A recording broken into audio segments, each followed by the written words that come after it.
Hello students, today I have bring the lecture of national income. So we will discuss and clarify the concept of national incomes. In that video, we will cover the meaning, definition and the features. So let's start. We will firstly see the meaning of national income. It's the introduction of national income. What is a national income? So national income is a vital concept in macroeconomics that measure the monetary value of all goods and services produced by a country within a specific time period, typically year. याचा अर्थ काय माहिती आहे का? राष्ट्रीय उत्पन्न म्हणजे काय? राष्ट्रीय उत्पन्नामध्ये काय कॅल्क्युलेट होतं मॅक्रो इकॉनॉमिक्सच्या माध्यमातून? मॅक्रो इकॉनॉमिक्स मध्ये नॅशनल इन्कम किंवा राष्ट्रीय उत्पन्न ही कॉन्सेप्ट ऍड करण्यामागचा उद्देश हा आहे की एखाद्या देशातील एका स्पेसिफिक टाइम पिरियडमध्ये किंवा एका एका वर्षामध्ये त्या देशामध्ये किती प्रकारचं किंवा कोणत्या प्रकारे त्या देशामध्ये उत्पन्न आलेलं आहे. म्हणजे monetary value of all goods and services, कोणत्या वस्तू एक्सपोर्ट केल्या गेल्या, कुठल्या सर्व्हिसेस दिल्या गेल्या, कुठल्या कुठल्या माध्यमातून त्या देशामध्ये त्या टिपिकल वर्षामध्ये उत्पन्न आलेलं आहे याचा अभ्यास यामध्ये केलेला आहे. Let us see the meaning of national income. The first meaning, national income refers to the total income earned by a citizens of a country, include wages, profit, rent and interest after deducting depreciation and indirect tax. National income म्हणजे काय? त्या देशामधील एकूण उत्पन्न, तिथल्या त्या देशामधल्या लोकांकडून कमवलेलं उत्पन्न. त्यामध्ये कुठल्या कुठल्या गोष्टी येतात? वेजेस आहे म्हणजे पगार आहे, एखाद्या कामगाराचं उत्पन्न आहे, प्रॉफिट आहे, बरेचसे उद्योजक आहेत, इंडस्ट्रीज आहेत, त्यांनी त्यांचं प्रोडक्ट मॅन्युफॅक्चरिंग करतात, सेल करतात, एक्सपोर्ट करतात आणि त्यामधून जे काही प्रॉफिट मिळतं त्याला तेही राष्ट्रीय उत्पन्नामध्ये कॅल्क्युलेट होतं. त्याच्यानंतर रेंट आहे. रेंट म्हणजे आपण ह्याला फर्स्ट इयरला किंवा मायक्रो इकॉनॉमिक्स मध्ये आपण शिकलेलं आहे. उत्पादनाचे चार घटक आहेत: भूमी, श्रम, भांडवल, संयोजक. तर भूमीला रेंट दिला जातो म्हणजे भाडे तत्वावर दिलेली जमीन किंवा भाडे तत्वावर दिलेली मशिनरी, ह्यामधून पण जे काही उत्पन्न मिळतं तेही राष्ट्रीय उत्पन्नामध्ये कॅल्क्युलेट होतं. आणि त्याच्यानंतर आहे भांडवल, कॅपिटलला इंटरेस्ट दिला जातो.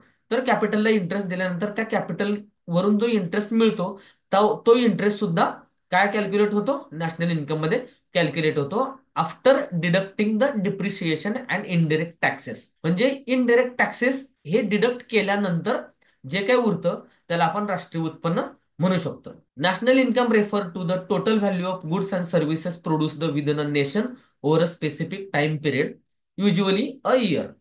It represents the overall economic performance of country and is an essential indicator of economic health and well-being. It includes income earned by citizens and businesses both domestically and internationally through productive activities. त्या देशामधील किंवा आपण भारताचं जर उदाहरण घ्यायला गेलं तर भारत देशामध्ये, भारत देशाच्या सीमेच्या आतमध्ये जे काही उत्पादन होतं, जे काही सर्व्हिसेस दिल्या जातात, त्यापासून मिळणारं उत्पन्न जे की लोकांना मिळेल किंवा बिझनेसमॅन लोकांना मिळेल किंवा उत्पादकांना मिळेल किंवा जे मॅन्युफॅक्चरर आहेत किंवा जे सर्व्हिस प्रोव्हायडर आहेत, ते ह्यामध्ये कॅल्क्युलेट होतं. मग हे बोथ डोमेस्टिकली अँड इंटरनॅशनली, म्हणजे आपल्या देशामधून, म्हणजे फॉर एक्झाम्पल द्राक्षाचं उत्पादन आपल्याकडे जरा बऱ्यापैकी होतं सोलापूरमधून, किंवा डाळिंबाचं उत्पादन होतं. इंटरनॅशनली जर बघायला गेलं, मी तुम्हाला आजनाळे सांगोला तालुक्यातील उदाहरण दिलं होतं.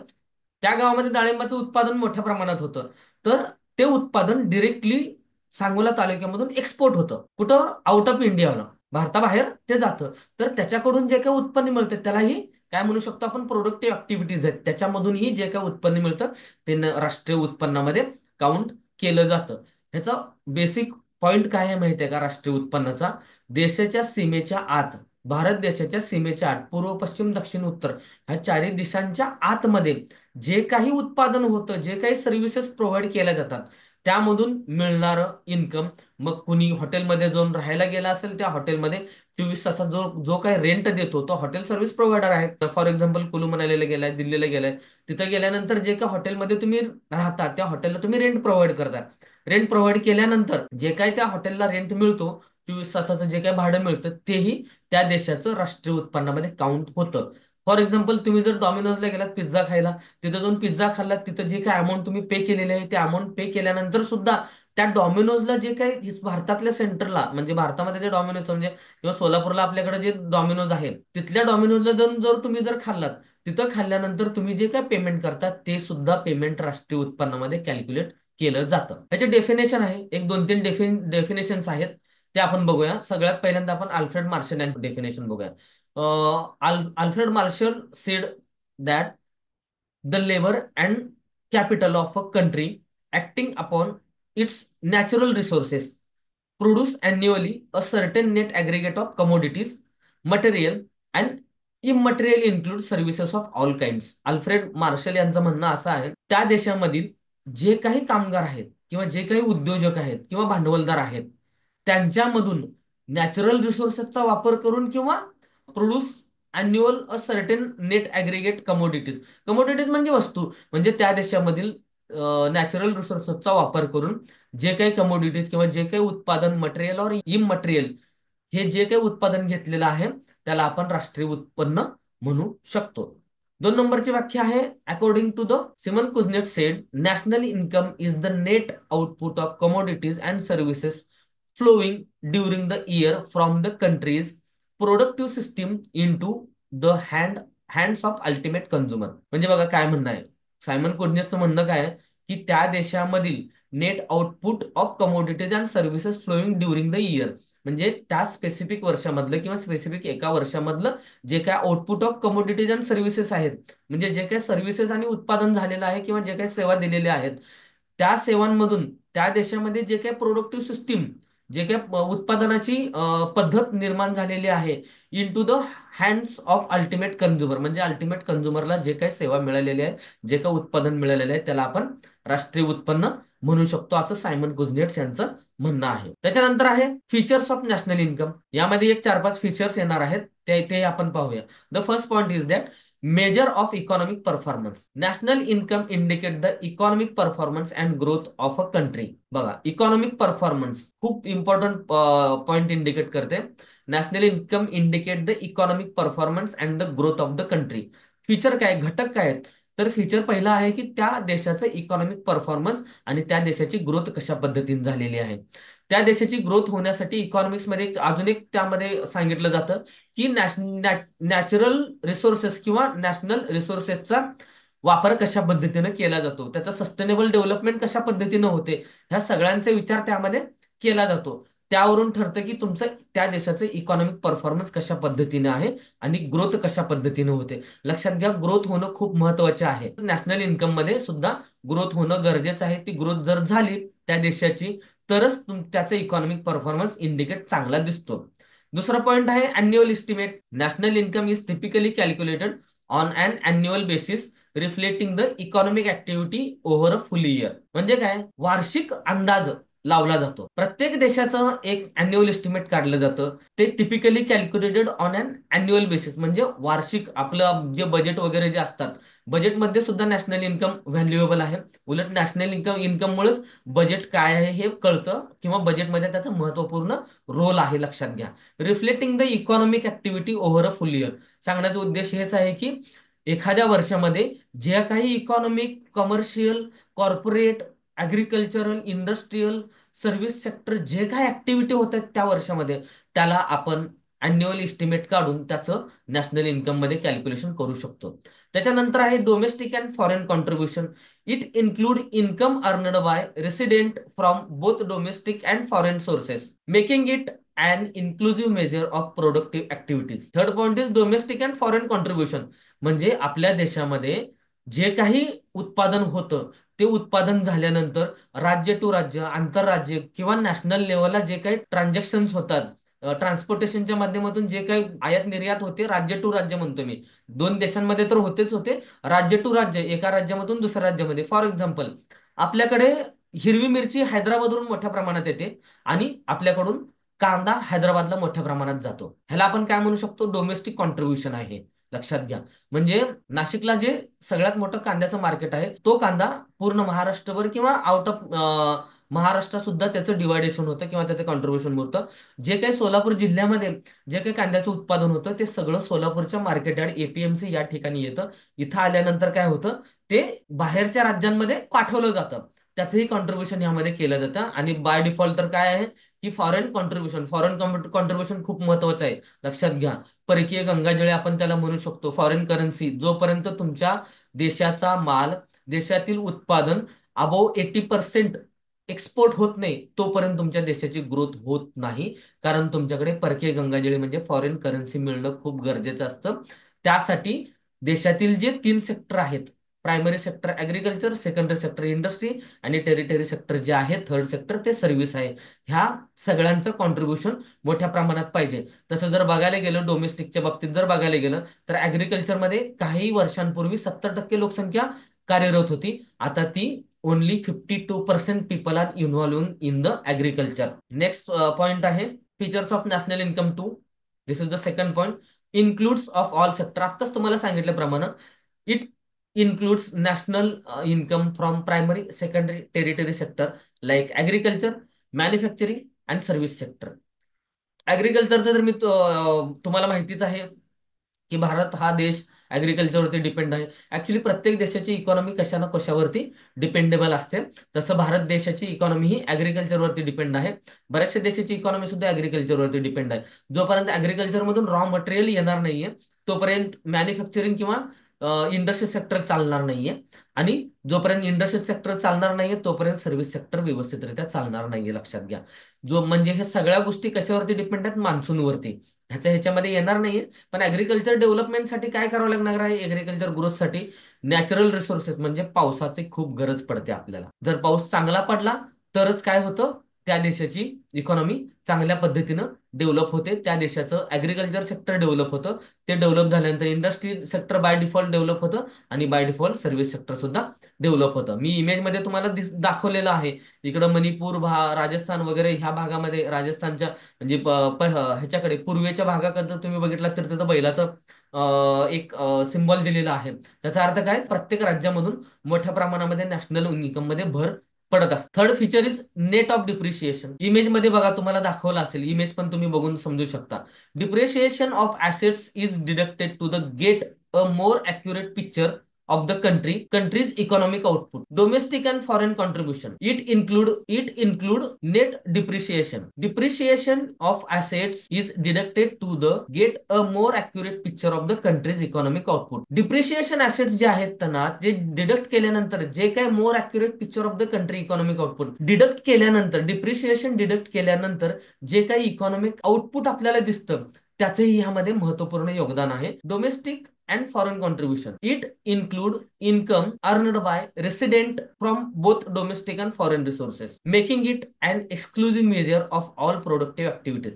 सी डोमेस्टिक तर मी तुम्हाला सांगितलं. फॉरेन डोमेस्टिक सोर्सेस म्हणजे काय, त्या देशातील लोकांकडून जे काही उत्पन्न निर्माण होतं, जनरेट होतं, म्हणजे पर कॅपिटा इन्कम जे आपण म्हणतो. पर कॅपिटा म्हणजे दरडोई उत्पन्न. पर कॅपिटा इन्कम जोपर्यंत वाढत नाही तोपर्यंत त्या देशाच्या राष्ट्रीय उत्पन्नामध्ये कॉन्ट्रीब्युशन पडत नाही, लक्षात घ्या. आता फॉरेन सोर्सेस म्हणजे इम्पोर्ट एक्सपोर्ट आहे का, तर नाही.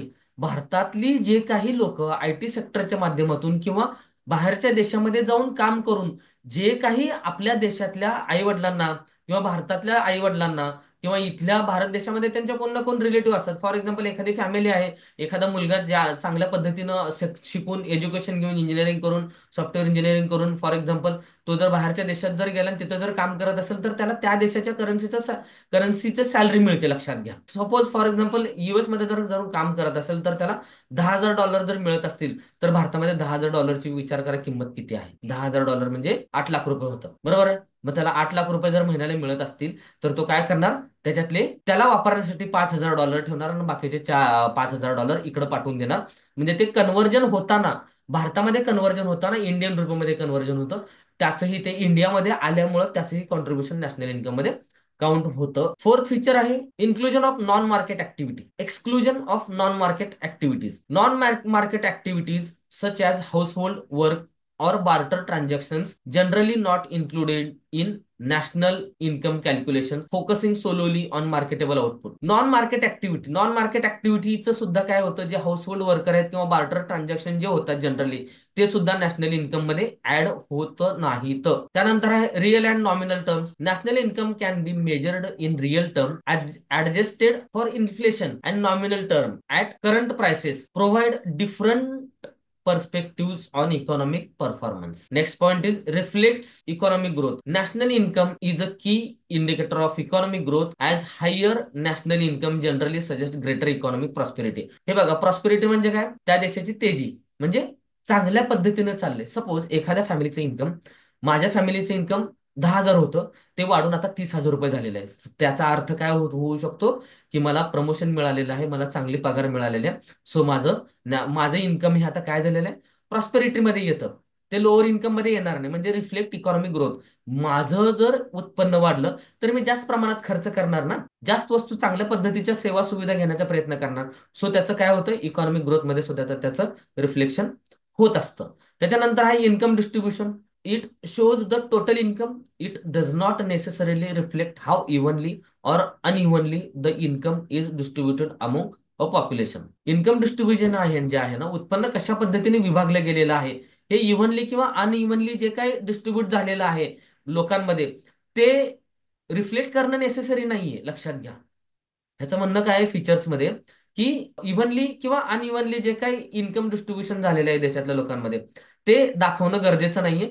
पण त्याचं कॉन्ट्रीब्युशन जे पडतंय ते राष्ट्रीय उत्पन्नामध्ये पडतं, हे महत्वाचा पॉईंट ह्यामध्ये सांगण्यात आलेला आहे. राष्ट्रीय उत्पन्न किंवा नॅशनल इन्कम ही कॉन्सेप्ट तुम्ही चांगल्या प्रकारे समजून घेतला असाल. जर समजली नसेल तर कमेंटमध्ये मेन्शन करा कुठला पॉईंट समजलेला नाही, त्यावरती मी तुम्हाला परत एकदा व्हिडिओ तयार करून तुम्हाला देईन. कन्क्लुजन मध्ये काय आहे बघा, national income is a critical indicator of a countries economic health. लक्षात घ्या, इट्स अ हेल्थ, त्या देशाचं क्रिटिकल इंडिकेटर मेन्शन करते की त्या देशाची इकॉनॉमिक हेल्थ कशा पद्धतीने आहे.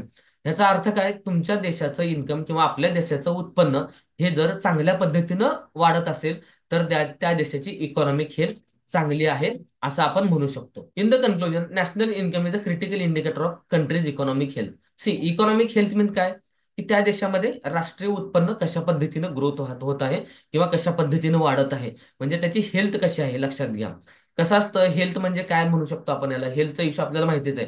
हेल्थ म्हणजे काय, की एखादं बाळ आहे, जन्मले, तो 5 वर्षाचा झालाय, 10 वर्षाचा झालाय, त्याच्या बुद्धीचा विकास झालाय, शरीराचा विकास झालाय, त्याला आपण हेल्थ मेंटेनिंग पण म्हणतो. तसंच इकॉनॉमिक हेल्थ सुद्धा मेंटेन करणं गरजेचं आहे. इकॉनॉमिक हेल्थ कशा पद्धतीवरून दिसते, तर त्या देशामधील बेरोजगारी कमी झालेली आहे, त्या देशामधील दारिद्र्यता कमी झालेली आहे, त्या देशामध्ये सगळ्या लोकांना रोजगार मिळत आहे, त्या देशातील लोक चांगल्या पद्धतीचं जीवन जगत आहेत. ह्यावरून त्या देशाची इकॉनॉमिक ग्रोथ कळते. ऍग्रिकल्चर प्रोडक्शन मोठ्या प्रमाणात वाढलेलं आहे, इंडस्ट्री डेव्हलपमेंट चांगल्या पद्धतीची होत आहे, सर्व्हिस सेक्टर चांगल्या पद्धतीने देत आहेत. त्याचा अर्थ काय, त्या देशाची इकॉनॉमिक हेल्थ चांगली आहे. Providing insight into its production capacity. त्या देशाची प्रोडक्शन कॅपॅसिटी काय आहे, त्याचे इन्कम डिस्ट्रीब्युशन कशा पद्धतीने झालेलं आहे, and overall standard of living. मी आता जे तुम्हाला मुद्दे जे सांगितले, की त्या देशाचं प्रोडक्शन, ऍग्रिकल्चर प्रोडक्शन आहे, इंडस्ट्री प्रोडक्शन आहे, सर्व्हिस प्रोडक्शन आहे, त्याची कॅपॅसिटी कशा पद्धतीनं आहे, त्याच्यानंतर त्या त्या तिन्ही सेक्टरमधून